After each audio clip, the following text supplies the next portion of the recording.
Helpings for the Heart. It is written founder George Vandeman's favorite stories. A spectacular rescue. It was September 23rd, 1922. The old USS Mississippi, with a new owner and a new name, lay at anchor in the harbor of Mytilene, an island in the Aegean Sea. In the gray morning, a young American civilian had come out to the ship in a borrowed rowboat and asked to see the captain. And now, 12 hours later, he had just delivered an ultimatum to the Greek government. It happened this way. Not many weeks earlier, the YMCA had sent this civilian, Asa Jennings, with his wife and family to the Turkish city of Smyrna. His assignment? To study what might be done to smooth relations between the Turks and Armenians and Greeks and Jews of that troubled city.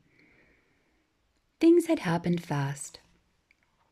The Allies had given Smyrna to the Greeks as a reward for their participation in World War I.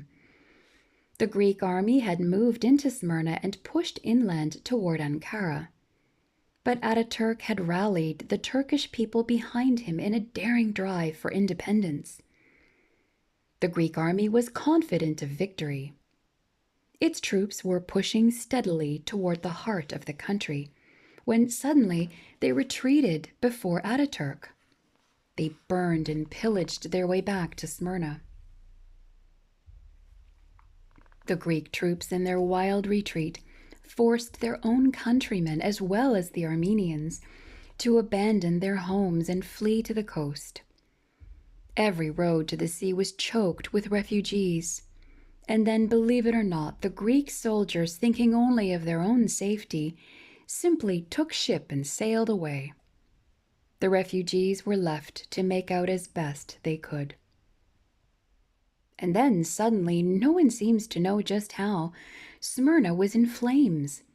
The great mass of refugees was pushed toward the sea with the fire behind them. Asa Jennings, while the city was still burning, put his little family aboard an American destroyer.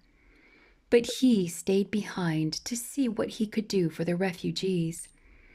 Somehow he arranged for food to be sent in. But this suffering mass of humanity that choked the quay, caught between fire and sea, needed more than food. They needed ships. Now, providentially, it seems, the 20 Greek transport ships that had carried the Greek soldiers away to safety were anchored at Mytilene. So Asa Jennings lost no time in getting to Mytilene. Surely the Greek ships there would be willing to return to Smyrna and save the Greek people. But General Frankos, in charge of the transports, was cautious and couldn't make up his mind. It was then that Asa sighted the old USS Mississippi at anchor and rowed out through the early morning mist to board her. He was determined to go over the head of General Frankos and make direct contact with the Greek government in Athens. He told his story to the captain. He then asked that a coded message be sent to Athens requesting that all ships in the waters about Smyrna be placed at his disposal. It was 4 o'clock in the morning. A message came back from Athens. "Who are you?" A natural question. Asa Jennings had been in that part of the world only about a month, and no one had ever heard of him. He sent back word, "I am in charge of American relief at Mytilene." He didn't explain that he was in charge only by virtue of being the only American there. Athens outdid General Frankos in caution. The cabinet would have to decide, and the cabinet was not in session. It would meet the next day. What protection would be given the Greek transports? Would American destroyers accompany them? Did that mean that American destroyers would protect the ships if the Turks should try to take them? And so it went. Finally, at 4 in the afternoon, The young American's patience was exhausted.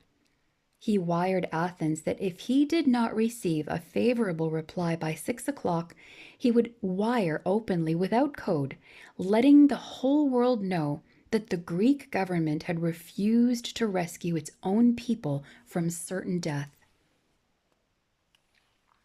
It worked.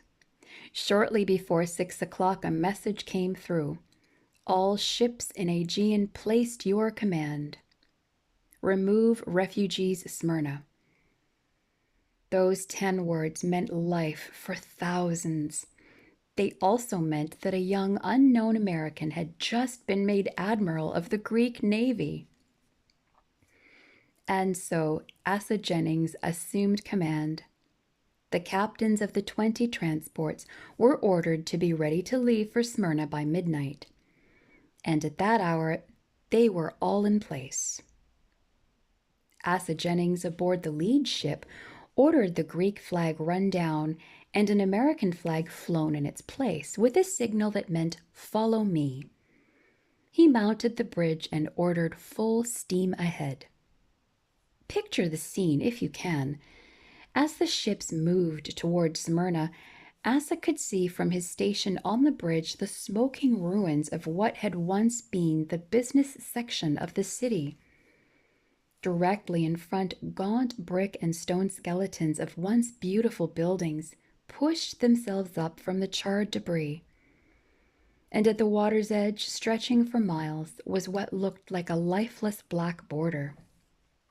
Yet Asa knew that it was a border of living sufferers waiting, hoping, praying, as they had done every moment for days, for ships, ships, ships. As the transports moved closer and the shore spread out before him, it seemed that every face on that quay was turned toward them, and every arm outstretched to bring them in closer. It seemed that the whole shore moved out to grasp them.